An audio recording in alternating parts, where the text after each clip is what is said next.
Shavua Tov, bonjour à tous. Aujourd'hui le DAF, c'est Baba Batra DAF Lamed He. Nous reprenons DAF Lamed Dalet Hamoud Bet à la fin du petit Hamoud, aux 2 points, presque au tiers du Hamoud. Ze Omer Shel Avotai ve Ze Omer Shel Avotai. Donc on a à nouveau un cas de discussion entre deux personnes. L'un dit ce bien-là, je l'ai hérité de mes parents, et l'autre dit ce bien-là, je l'ai hérité de mes parents. Le Rashbam précise, si vous regardez, Zeomer shel avotai ve Zeomer shel avotai, ben bisfina, ben bekarka. On peut être aussi bien dans le cas d'un bien meuble que d'un bien immeuble.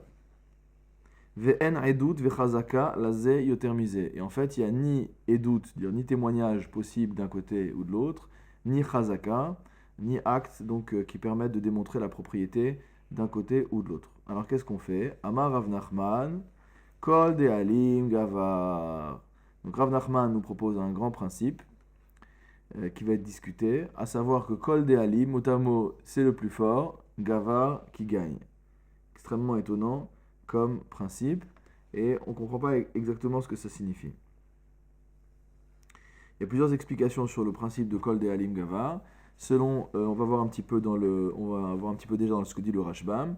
Le Rashbam avait déjà dit sur le cas précédent dans le DAF d'hier, Kol de Alim Gavar, ben Bereayot, ben Bekoar. Ça voulait dire que c'est le plus fort qui gagne, soit avec des preuves, soit avec la force. Ça veut dire le premier qui se saisit du bien. J'ai posé Rav Nachman les fanenu, donc après Rashbam disait que c'est ce que le Rav Nachman allait être posek. Donc il y a une discussion entre les poskim sur qu'est-ce que signifie ce principe de Kol de Alim Gavar. Selon certains, comme le Roche, ça veut dire qu'en fait, étant donné qu'il n'y a pas d'élément juridique, le Beddin se retire du cas et laisse finalement la nature faire. Et que celui qui aura la plus grande force finira par prendre le bien. Et ce n'est pas, je dirais, un symbole ou un signe d'injustice. Simplement, il considère que de toute manière, in fine, celui qui est le dû propriétaire finira bien par apporter les preuves. Ou que, d'un autre côté, celui qui est véritablement le propriétaire du bien, il va démontrer, je dirais, l'enthousiasme et la volonté nécessaires pour s'en emparer, tandis que quelqu'un qui voudrait s'emparer du bien de manière illicite n'aurait pas, entre guillemets, la chutzpah ou l'énergie de déployer autant de force pour prendre le bien, sachant que, en résultat, il est possible également que le dû propriétaire du bien revienne, je dirais en deuxième semaine, avec un shtar ou avec des édim, et que donc toute l'énergie qui aurait été déployée par celui qui aurait voulu prendre le bien de manière illégale sera vaine.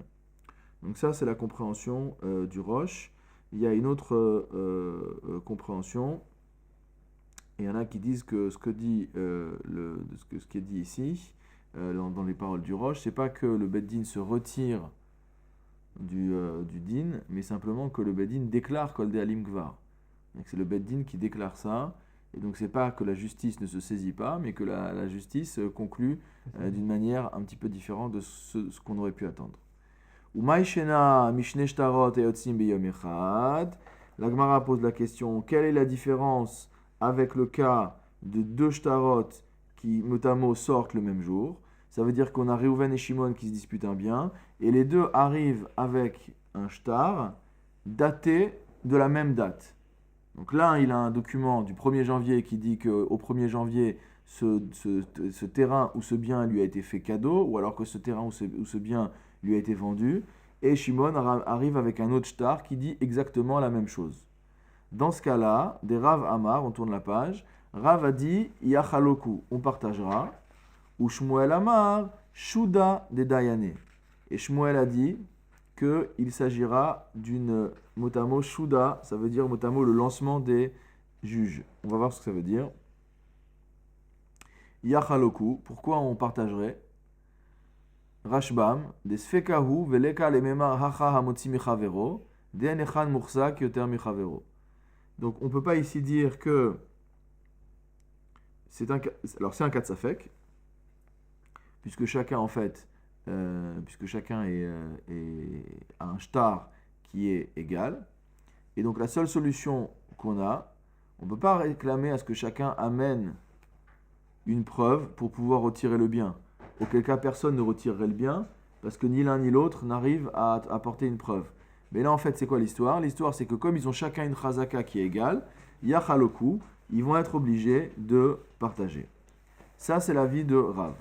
Maintenant, l'avis de Shmuel, Shmuel a dit Shuda de Daine. C'est quoi Shuda de Daine? Regardez ce que dit Rashbam. Shuda, je prends le deuxième Rashbam, il y a deux Rashbam sur le sujet. Shuda, lashon hashlacha, ça veut dire jeter, comme Yara Bayam dans la Shira, quand on dit Yara Bayam, il a jeté dans la mer. Metargeminan, Shade Beyama, c'est traduit là-bas Shade, donc on voit bien que ça veut dire jeter.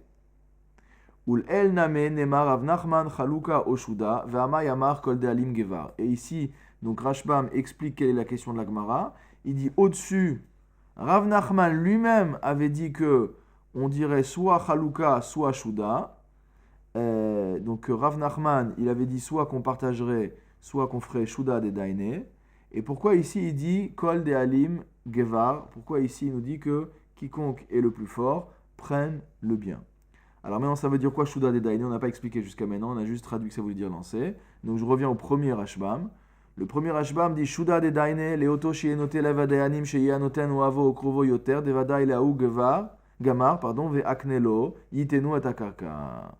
Donc le Rashbam dit que, en fait, le Beddin va estimer qui est la personne qui est la plus aimée, entre guillemets, du premier propriétaire, du Marakama, pour pouvoir, entre guillemets, déterminer quelle est la réalité des choses.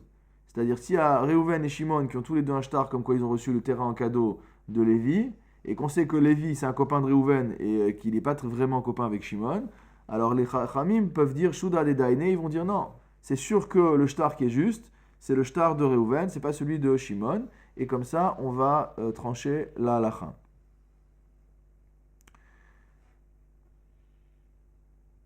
Et la fin de Rashbam, Veshema azacha ba'al akarka beshelo, aval kesheata omer yachaloku bevada echad nata lachetzi shelo kadin. En fait, quel est le problème entre la marloquette entre Rav et Shmuel?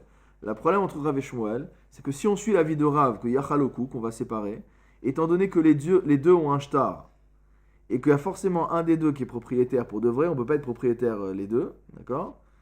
Ça veut dire que dans le psak du Beddin, il y a forcément, les deux vont perdre. Enfin, en tout cas, il est certain qu'il y en a un qui perd. Voilà, c'est certain qu'il y en a un qui perd.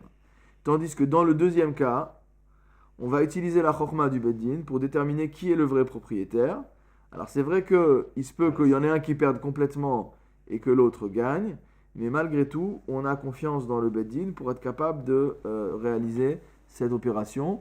Et de cette manière-là, on risque moins de faire perdre qui que ce soit. Alors, donc je reviens à la question. Donc on avait dit qu'on avait un bien qui est disputé entre deux personnes. Chacun dit que il a hérité de ses parents, ok, mais personne ne s'est prouvé. Rav Nachman avait dit Kol de Halim Gavar, c'est le plus fort qui gagne. Maintenant, la Gemara a posé une question. Elle a dit quelle est la différence avec deux personnes qui viennent avec tous les deux le même shtar, de la même date, comme quoi un terrain leur appartient, et qu'il y a une marloquette Rav ou Shmuel, comme quoi d'après Rav on partagera en deux, et d'après Shmuel, Shuda des Daina ou des Daine, c'est les Chachamim qui vont décider d'attribuer le bien à l'un ou à l'autre. Alors pourquoi on ne juge pas notre cas à nous de la même manière et on dit que c'est pareil qu'on a une marloquette Rav et Shmuel dans le cas où les deux disent le terrain je l'ai hérité de mes parents? Hatam leka lemekam ala de milta. Hacha ika lemekam ala de milta. Mot à mot, ça veut dire là-bas, dans ce cas-là, dans le cas des deux shtarot, je ne pourrais pas finir par établir la chose, tandis que ici, dans le cas de Rav Nachman, on finira par être capable d'établir la chose. Qu'est-ce que ça veut dire quoi cette histoire? On regarde le Rashbam. Hatam, bevet shtarot, dans le cas où il y a deux shtarot, d'accord? Donc c'est le cas le deuxième cas. Leka lemekam ala de milta, hayom ole machar, shiavi haechad edim, veitol, שהרי השטרות שווים בזמנן, ואפילו אם יבואו עדים ויעידו זה נכתב ונמסר בבוקר וזה בערב, הלא אין הקדמה בשעות כמו שפירשנו למעלה.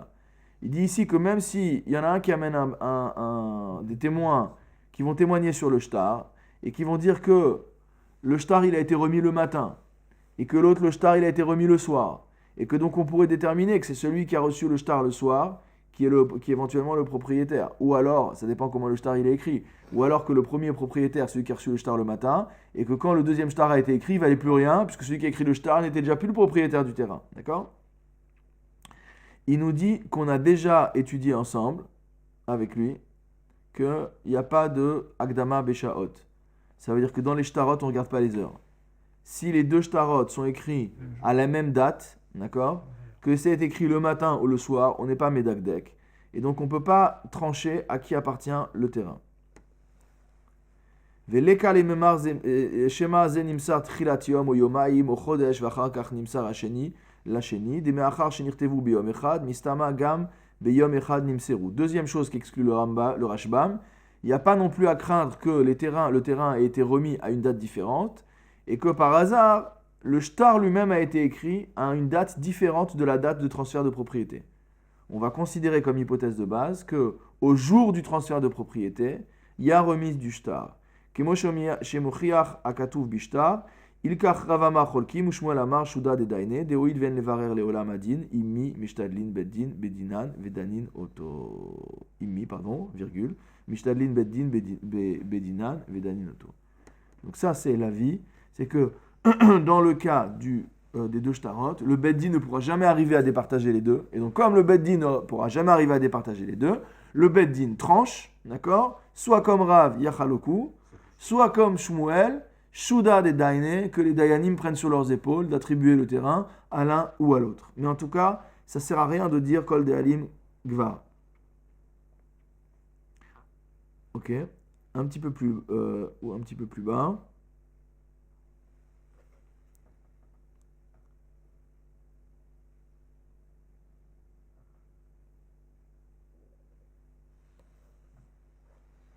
Aval, je continue dans le Rashbam, mais hacha, dans notre cas à nous, c'est-à-dire dans le cas où le bien, chacun dit shalavotai. Behai karka deleka lo shtar velo edim. Donc ici, le Rashbam, c'est marrant parce que le Rashbam, initialement, nous avons dit que c'était soit sfina, soit karka. Mais comme on compare maintenant le cas qui est le nôtre avec le cas de Rav et Shmuel, on va faire la comparaison sur la base d'un karka. Ok? Il dit Acha be'ai karka. Maintenant, sur notre terrain où chacun dit je l'ai hérité de mes pères, Loshtar velo edim. Il n'y a ni acte de propriété, ni témoin. Ve'ika le mekam ala de milta im yavou v'yaidou shel mihu. Il est toujours possible que des témoins se présentent et permettent de déterminer à qui appartient le terrain. Hilkar en kan lomar chaluka veshuda. C'est pourquoi ici, il n'y a pas lieu de dire qu'on va séparer le terrain en deux ou qu'on va attribuer de manière, je dirais, volontairement choquante, arbitraire, le terrain à l'un des deux. Parce qu'en fait, étant donné que des témoins peuvent se présenter, et que les témoins vont entraîner donc une annulation du din qui avait été tranché, en beddin niskakin lahem ladun din shesofo lavo l'idée ivut. Le beddin n'est pas forcé de trancher une halakha qui va finir par être donc annulée. Et là, manichimoto, il laisse la situation telle qu'elle. Vechol de'alim gvar ad she'avu edim ve'aru adavar. On voit ici que, quelque part, on voit que la chita du Rashbam, elle est claire, c'est que le beddin ne se mêle pas. En fait, je ne sais pas, c'est pas expliqué ici, si c'est un problème de ziluta des beddina, comme on a vu antérieurement, s'il y a une crainte qu'on en finisse par mépriser le beddin du fait que le beddin a tranché quelque chose, et qu'après, ce que le beddin a tranché, c'est effacé carrément, et qu'on va à l'encontre de ce que le beddin a tranché. Mais ici, c'est clair dans les mots du Rashbam que le beddin donc suspend son jugement en attendant et dit pour l'instant que le plus fort gagne, parce que cette situation de que le plus fort gagne ne peut être que temporaire. Celui qui est véritablement le propriétaire du terrain finira par trouver les témoins, finira par apporter les preuves matérielles pour récupérer son terrain.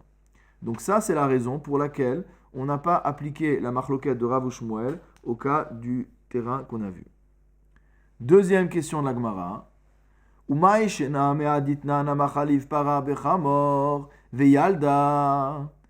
Quelle est la différence avec le cas qu'on avait vu dans Baba Metzia, dans une Mishnah?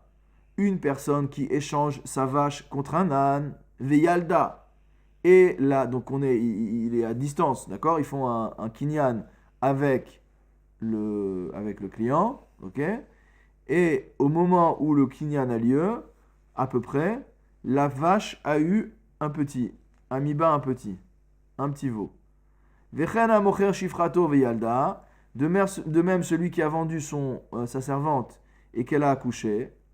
Et c'est quoi la machloket? Zeomer adshelo macharti yalda, vezeomer michela karti yalda yachaloku. On avait vu dans ce cas-là, donc c'était quoi le cas encore une fois en français? C'est que je change ma vache contre un âne, et au même moment, j'apprends que la vache a mis bas. Je vends une servante qui fait partie de mon personnel, je la vends, et au moment où je l'ai vendue, j'apprends qu'elle a eu un enfant. Simplement, quelle est la marloquette entre le vendeur et l'acheteur? Le vendeur dit, elle a mis bas, donc, ou elle a accouché, donc avant la vente, et donc le petit veau ou le petit serviteur, donc, je suis désolé pour ces paroles un peu politiquement incorrectes, on est dans du juridique, m'appartiennent à moi puisque ils sont nés avant que la vente soit réalisée, tandis que l'acheteur bien sûr dit non, c'est après que j'ai pris acquisition de la vache ou que j'ai pris acquisition de la servante que l'augmentation de population ait eu lieu, et donc c'est à moi que ça appartient. Et qu'est-ce qu'on avait dit là-bas dans la lacha? On avait dit achaloku. On avait dit qu'on partagerait. Voilà, non, on ne partage pas le bébé, mais comme on l'a vu plusieurs fois dans la Gemara, on peut avoir une shoot-foot, on peut avoir une association dans la propriété d'un Eved ou d'une Hama. Donc ici, c'est le cas. Il y aura les deux qui auront chacun 50%, ils travailleront un jour pour l'un et un jour pour l'autre.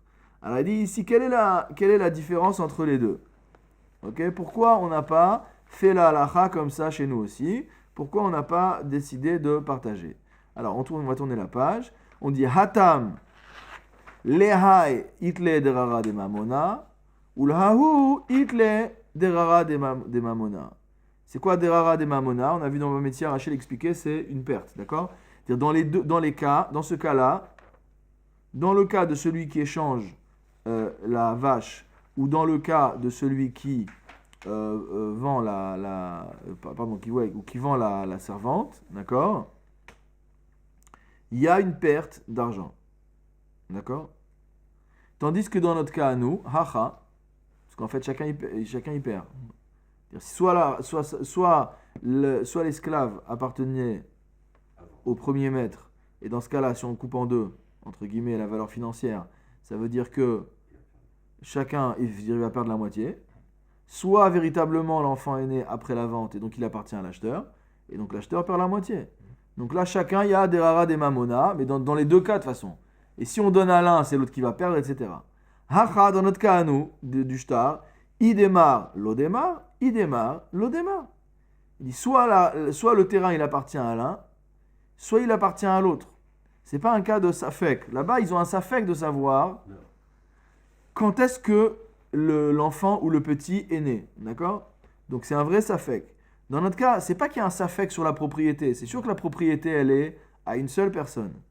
Le problème, c'est qu'on ne sait pas à qui établir la propriété. Regardez regardez Rashbam. Hatam. Gabe amachlif apara bechamor letarvai hu itli udrara de mamona shapara ve'ashifra shel shnehem haita beze achar ze vechol echad vechatoen parati ve'shifrati alda biota birshuti. Donc dans le hamoud précédent, dans le cas de la vache et de l'échange de la vache contre l'âne, il y a eu propriété suivie dans le temps de l'un et de l'autre, et chacun dit que la naissance a eu lieu pendant que l'animal lui appartenait. Inami bish atrali finialda ve'en levarer shelmi have avalad. Ou alors on peut même dire que le petit est né au moment même du kinyan khalifin, d'accord, au moment même du kinyan. Et donc dans ce cas-là, il y a chaloku, veshuda de daine leka lemema. On est obligé de séparer en deux. Et on ne peut pas dire qu'on fait shuda de daine. Pourquoi? Afilu lishmoa et doshech lememar et la gabe matana lishnaim shirau bedin lemi ohev yoter de l'edide gamar ou makne. Avalacha bederav nachman sheze omer shelavotay vechule. C'est quoi le problème? Shuda de daine, que le beddin se permette d'attribuer un bien à quelqu'un, c'est uniquement dans le cas d'une matana, d'un don, d'accord? Pourquoi? Parce que dans ce cas-là, dans le cas d'un don, le beddin peut dire Shimon, il n'est pas le copain de Lévi, par contre Réhouven c'est le copain de Lévi. Donc si Réhouven c'est le copain de Lévi, c'est sûr que c'est à Réhouven que Lévi a fait le cadeau. Par contre là on est dans un safek de l'heure à laquelle l'enfant est né ou l'heure à laquelle la bête a mis bas. Ça n'a rien à voir. Donc déjà le din de Shuda de Daina il ne peut pas s'appliquer. Et il n'y a pas de raison non plus d'appliquer... et dans ce cas-là on va appliquer il nous reste que le cas de Yachaloku, d'accord, qu'on peut appliquer. Alors, dans la Gemara, elle avait dit quoi? Elle avait dit encore une fois, donc, Yachaloku, qu'il séparait entre les deux.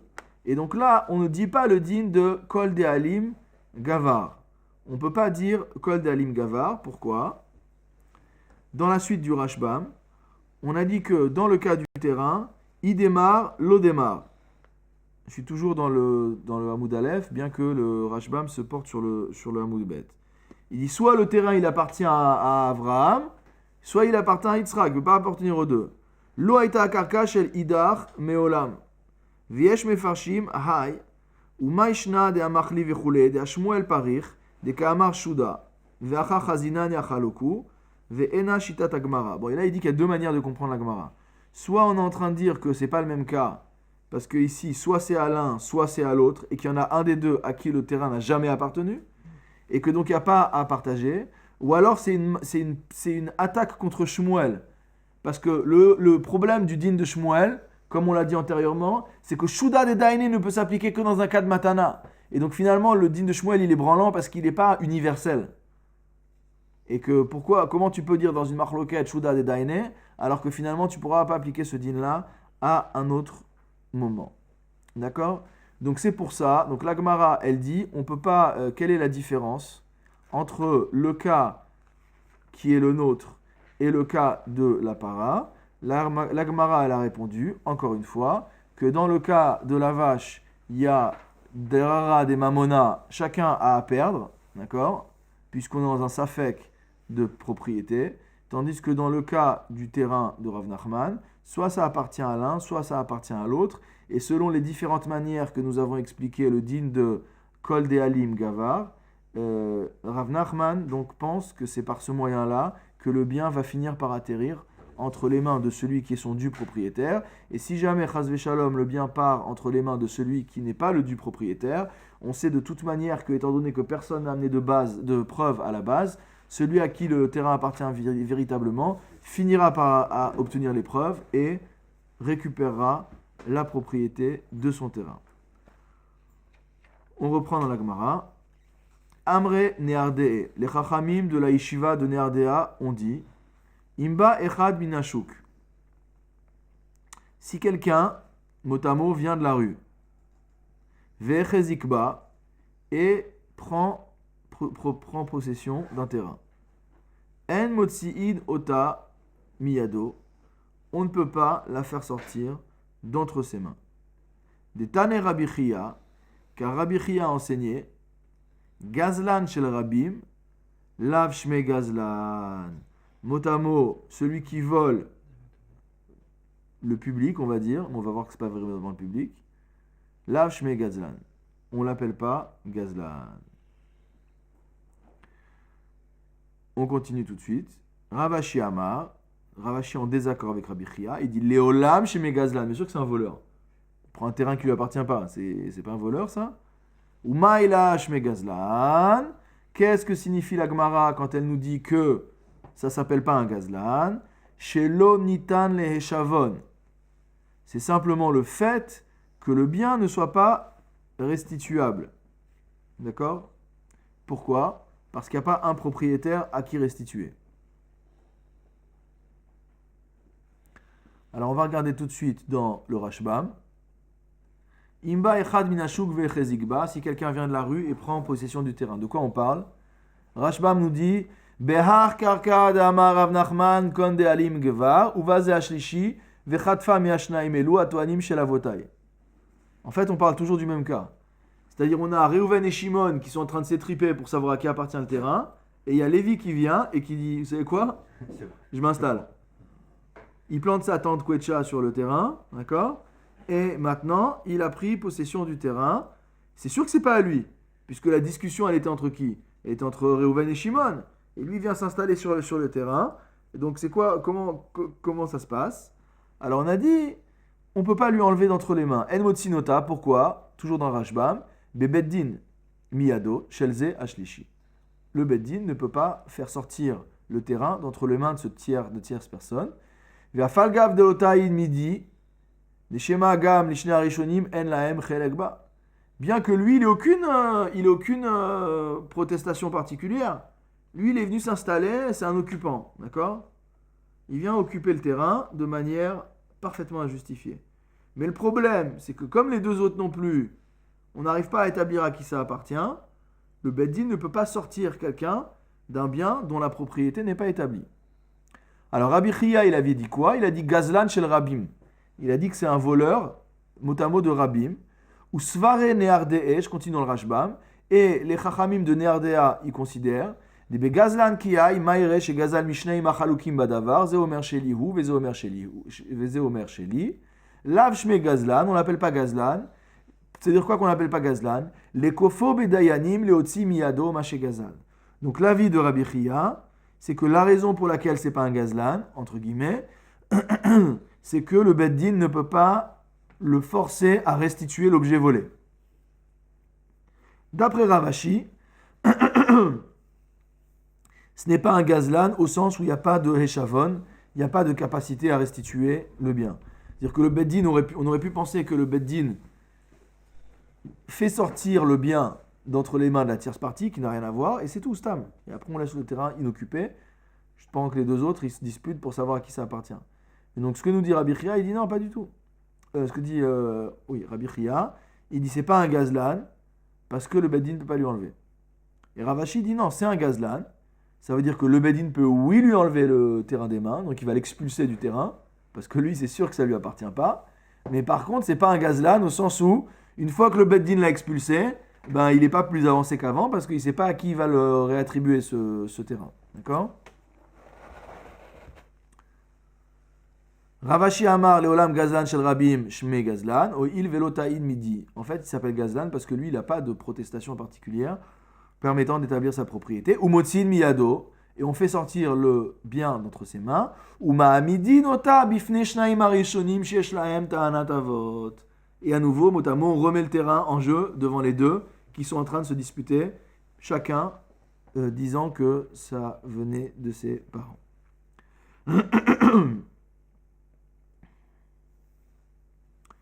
On continue dans la Gemara. Excusez-moi. La Gemara maintenant va recommencer le commentaire de la première Mishnah qu'on a étudiée. Ches katan shalosh shanim miyom leyom. On a vu dans la Mishnah que la chazaka, pour être considéré comme étant le propriétaire ou être présumé être le propriétaire d'un terrain, c'est avoir résidé sur cette terre pendant 3 ans. Maintenant, on va avoir un problème. C'est qu'il y a des gens qui peuvent rester longtemps sur une même terre sans être propriétaires. Et comment on va s'en sortir? Avec cet takana. Amar Rabbi Abba. Rabbi Abba enseignait Idalele ihu goufe tsana de pere le altar ave chazaka. Il y a 2 personnes qui sont en discussion. Shimon, il s'est installé sur le terrain depuis 3 ans. Et il dit le terrain il est à moi. Et Reuven, il vient, il dit non, le terrain, il est à moi. Shimon, il dit oui, c'est vrai, le terrain, il était à toi, mais tu me l'as vendu. Et on voit quoi? On voit Reuven qui aide Shimon à porter ses fruits. Ok? Alors on dit immédiatement, Have Chazaka. Immédiatement, il a une Chazaka. Regardez Rashbam. Idale le tsana de pere le altar ave chazaka.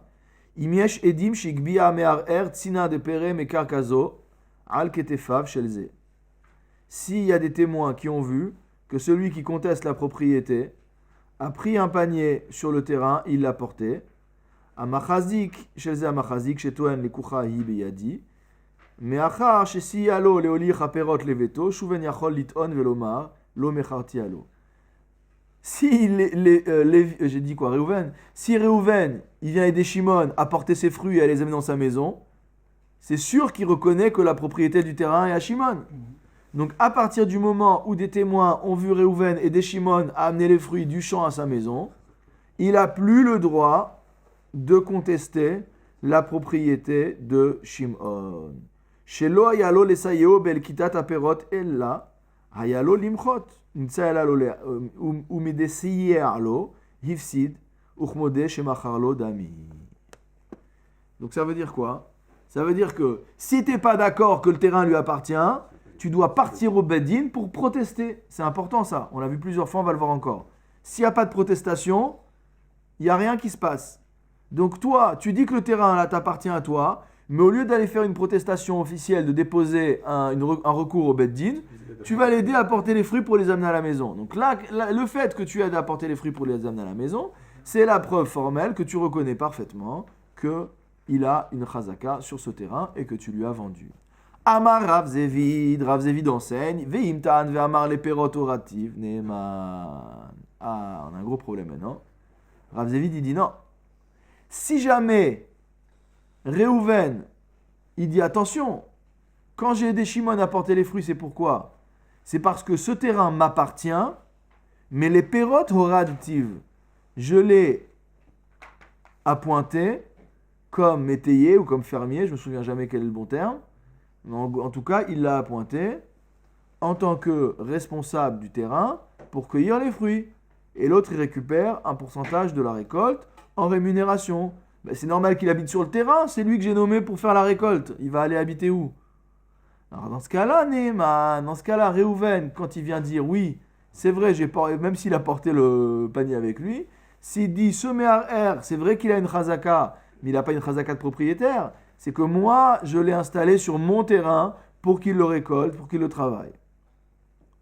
Vehanemile betor shalosh. Attention, nous dit la Gemara, enfin nous dit Rav Zevid, cela n'est possible que dans les 3 ans.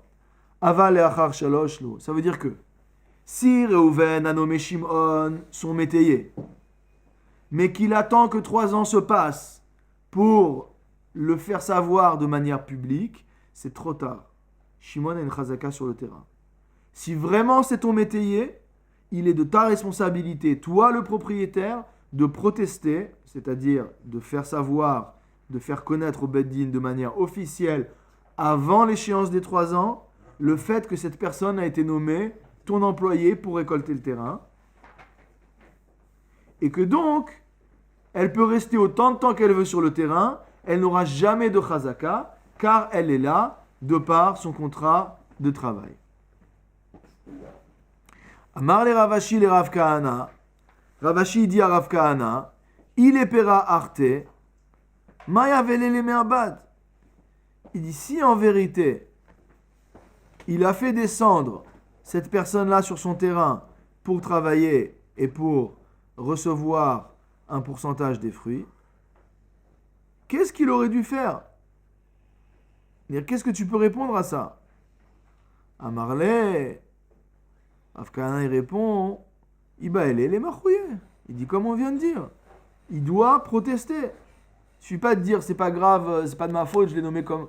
Mais proteste. C'est-à-dire dis à tout le monde attention. Ne croyez pas qu'un tel, je lui ai vendu ce terrain, il est dessus parce que je l'ai nommé responsable de la récolte. D'accord? De quoi on parle ici? On parle d'un autre cas. On parle de, quand il m'explique le Rashbam, qui mashkanta de sura les eser shanim ou les esrim. C'est-à-dire qu'en fait, on n'est plus dans un cas stam de métayer, on est dans un cas où le type a été placé sur le terrain même pour une très longue période. Alors on va expliquer dans la Gemara. Pourquoi on est obligé de dire comme ça? Deilotema achi, si tu dis pas comme ça, hane mashkanta de sura, la mashkanta de sura, de katav be'u be mishlam shnaya ilen tepuk arada belo kesef, sur laquelle il y a marqué à l'issue de ces années, la terre sortira des mains de celui qui y est actuellement installé, belo kesef, sans compensation monétaire.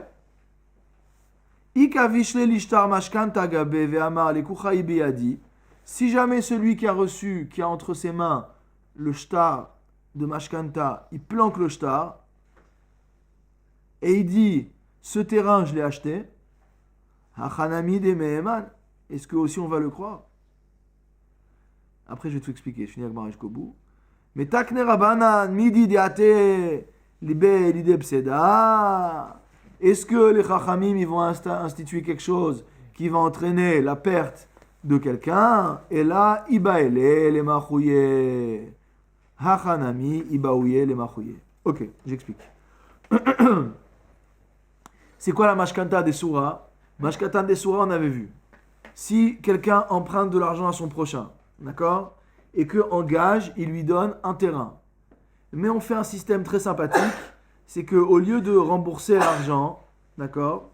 On va dire que tant que le prêt court, le prêteur va avoir le droit de prendre possession de la totalité des fruits qui est produite par le terrain. D'accord? Et on va considérer que le terrain qui a été mis en gage, on a évalué sa capacité de produire en rapport avec le montant du prêt. Ça veut dire qu'à l'issue des années, et on va aussi donner le nombre d'années. Donc disons que Reuven a prêté 100 000 euros à Shimon et il lui a donné le terrain pour 10 ans parce que chaque année, il va tirer 10 000 euros de fruits. Ça veut dire qu'à l'issue des 10 ans, comme on a dit dans le Shtar, le terrain va revenir à son propriétaire et finalement, celui qui avait prêté l'argent, il aura été remboursé. De quoi on a peur? On a peur que celui qui a prêté l'argent et qui a pris le terrain, lui, il a le Shtar, comme quoi il a le droit. Pourquoi c'est lui qui a le Shtar? Parce qu'il a le droit de prendre les fruits, pour pas qu'on lui demande de payer les fruits. Qu'est-ce qu'il va faire? Il va prendre le Shtar, il va le balancer à la poubelle, et il va dire, vous savez quoi, ce terrain je l'ai acheté? Pas du tout, regardez, ça fait 10 ans que j'habite sur ce terrain. Vous pensez que je vais habiter comme ça? Et donc l'autre qui a emprunté l'argent, il est coincé. Alors comment on sort de cette histoire-là? C'est Ibael et les Mahouye. C'est que le propriétaire, il doit se rendre au Beddin pour déclarer de manière publique que le terrain lui appartient, mais qu'il l'a mis en mashkon, etc., etc. D'accord? Et si ce système-là ne marche pas, ça voudrait dire quoi? Ça voudrait dire que les Chachamim ont institué un système qui s'appelle Mashkanta des Surah, qui est la porte ouverte, d'accord, à l'arnaque. On ne peut pas dire que les Chachamim, ils ont institué une chose pareille, parce que les Chachamim, on sait à quel point ils sont précautionneux, à quel point c'est grave de prendre ne serait-ce qu'une prouta de Reuven et de la donner à Shimon de manière indue. Donc c'est sûr que Chachamim, ils n'ont pas fait ça.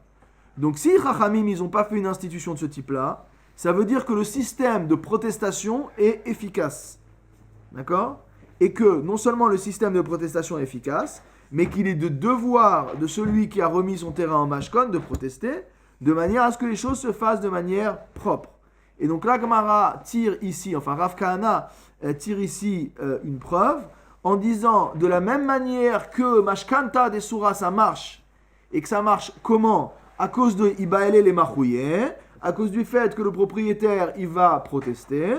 Alors ici aussi dans notre cas, celui qui a dit j'ai fait descendre le tiers dans mon terrain pour les fruits, ça marche aussi, mais Ibaele les Mahouye c'est pareil, il a l'obligation de protester et il ne peut pas dire j'étais pas au courant. Amar Rav Yehuda Amar Rav, Rav Yehuda enseignant de Rav. Israël Abba Mechamat Ovet Kochavim. Si jamais un juif prend possession d'un terrain des mains d'un non-juif, c'est-à-dire qu'en fait, Reuven a acheté son terrain à Christian. Hareu ke Ovet Kochavim, on considère que Reuven a le même type de chazaka que Christian sur le terrain. Ah, c'est quoi la chazaka de Christian sur le terrain? Ah, c'est assez simple. Ma Ovet Kochavim en lo chazaka el abishtar. De la même manière que Christian ne peut se constituer propriétaire du terrain que s'il a un shtar, que s'il a un acte notarié comme quoi le terrain lui appartient bien. Af Israël Abba Mechamat Ovet Kochavim en lo chazaka el abishtar. De la même manière, Reuven qui a acheté son terrain à Christian, il ne peut se prévaloir de la propriété du terrain que s'il a un shtar. D'accord? Pourquoi? Parce qu'il a acheté un non-juif. Et le non-juif lui-même, il faut qu'il prouve qu'il lui appartient le terrain.